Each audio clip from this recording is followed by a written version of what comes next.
L'essentiel de l'actualité avec Lionel Durel. Bonjour à tous, tout de suite l'essentiel de l'actualité à retenir en ce jeudi 8 novembre avec 24matin.fr. 1 million de chômeurs auraient indûment perçu des aides à cause du système informatique défaillant de Pôle emploi, créant un trou de 400 millions d'euros dans les comptes de l'organisme. De nombreux allocataires peinent aujourd'hui à en rembourser. À ce jour, si chaque chômeur devait se partager cette dette, cela représenterait une somme de 456 € à rembourser pour chacun d'entre eux. Dans la triste affaire de la sextape Valbuena, les avocats de Karim Benzema attendaient avec impatience la décision de la chambre d'instruction de la Cour d'appel de Paris, mais celle-ci a validé l'enquête contestée par la défense, si bien qu'un procès pourrait avoir lieu. Une très mauvaise nouvelle pour Karim Benzema et les 5 autres personnes mises en examen dans ce dossier.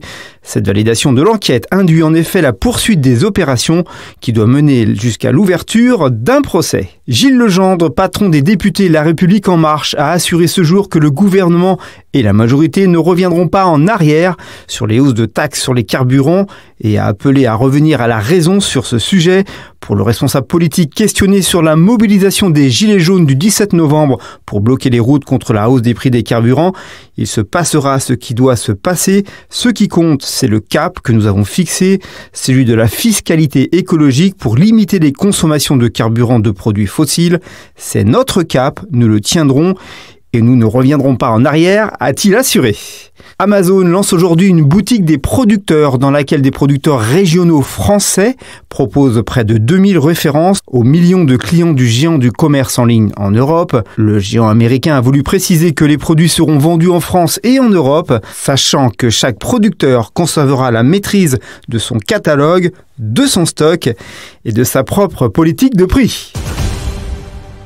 En bref, et dans le reste de l'actu, en réaction à la polémique, Emmanuel Macron a jugé légitime de rendre hommage au maréchal Pétain, samedi aux Invalides, soulignant que le dirigeant du régime de Vichy avait été pendant la Première Guerre mondiale un grand soldat, même s'il a conduit des choix funestes pendant la Deuxième.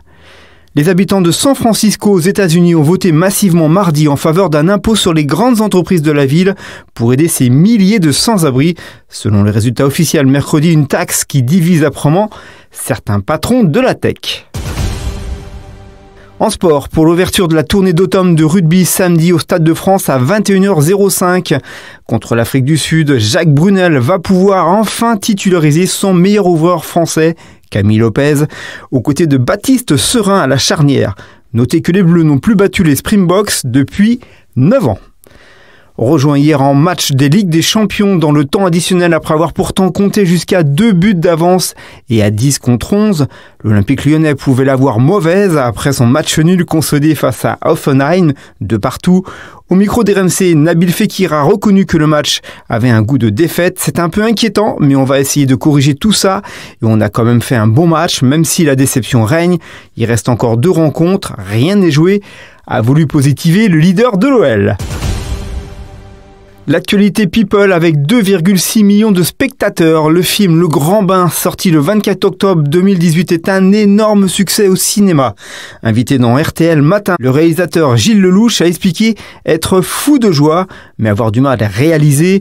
Je m'étais dit, je veux peut-être faire un film tous les 4 ans. Là, je vous avoue que ça me démange et que j'ai envie d'y retourner assez vite, a lancé Gilles Lelouch.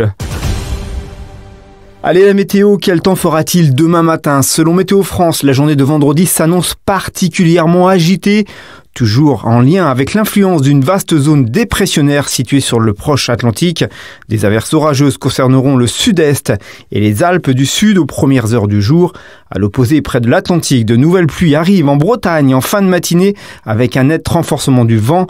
Dès la mi-journée, on surveillera l'arrivée d'une dépression assez creuse par les côtes de la Manche qui apportera un fort coup de vent des côtes du Finistère à la Normandie.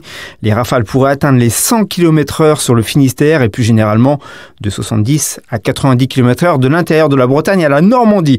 Les températures, il fera le matin 9 degrés en Île-de-France et dans le nord de la France, 10 à Lyon, 12 à Perpignan et Bordeaux, 11 à Nantes et 10 à Limoges.